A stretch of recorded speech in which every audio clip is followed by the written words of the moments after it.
Boa tarde a todas e a todos. É para mí un placer que estemos aquí. Hoxe só teño palabras de agradecemento para cada un de vos, de todos aqueles que hoxe decidistes acompañarnos neste acto tan fermoso, neste acto que levamos organizando por xa máis de 10 anos, pero tamén temos que destacar aquelas grupos de goberno con Vergara no primeiro momento como alcalde, na anterior mandato con compañeros de Anova e do BNG, que seguimos traballando por da memoria histórica, e tamén a colaboración, sobre todo, da xente da Asociación de Memoria aquí de Cedeira, en un núcleo que está trabendo o rol de recuperar a dignidade de todos nós, así como tamén a xente da memoria de Ferrol. Hoxe en día sabemos que as políticas de memoria histórica democrática convertíronse en un deber moral esencial para neutralizar o esquecemento e evitar a repetición destes episodios tan tráxicos da nosa historia.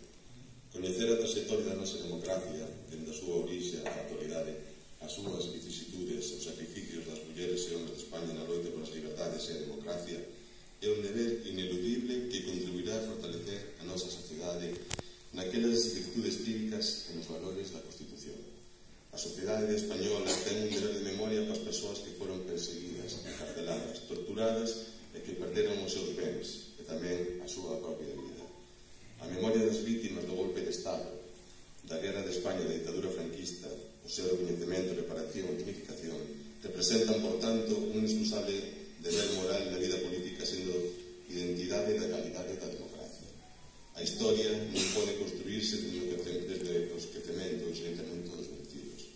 O coñecemento do noso pasado reciente debe de contribuir a asentar a nosa convivencia sobre as bases máis fortes, protexéndonos de repetir aqueles erros do pasado.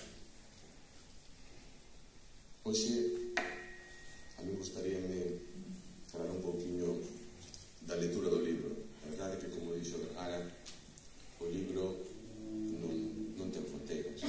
O libro conta e fala só da verdade. Daquela verdade que está testificada. Daquela verdade que participaron tamén moitos testimonios de veciñas e veciños de Cedeira que escoitaron os seus antepasados que hoxe non están entre nós. E onde esa verdade está dignificada neste libro. Un libro que pretende facer xustiza, non pretende ofender a ninguén. É un deber das institucións protexernos, é un deber das institucións seguir traballando por de recuperar e dignificar.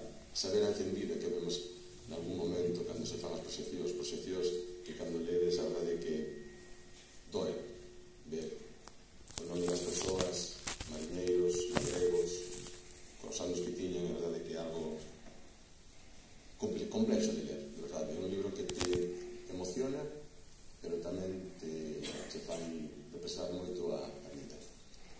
E isto é o que pretendemos, seguir traballando arreo dentro da institución de Cedeira, a prol, porque nunca seremos capaces de restituir todo aquilo que se perdiu, nunca.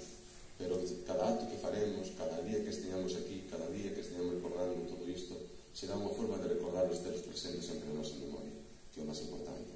Feitos como colocar a chamarlle a praza dos cabalos do 8 de decembro en recordo deses amigos que foron fusilados ese 18 de decembro fatídico do 36, ou tamén a praza de revolta, non vou chamarle monolito porque, bueno, aquí en Cedeira a palabra monolito a verdade que non ten un significado moi fermoso que todos recordemos, pero nunca chegaremos a dignificar todo por eles, porque as súas vidas, esas vidas que foron arrancadas, desas familias que foron maltratadas e torturadas, eses medos cos que viviron, serán moi difíciles de que algún día os podamos esquecer. Así que, nada máis, gratísimas a todos por vir. O libro está a vosa disposición, espero que vos guste, e por último só dicilo que todo que recoñecelo, as grazas tamén á Diputación da Coruña, ao seu goberno, por haber feito a impresión deste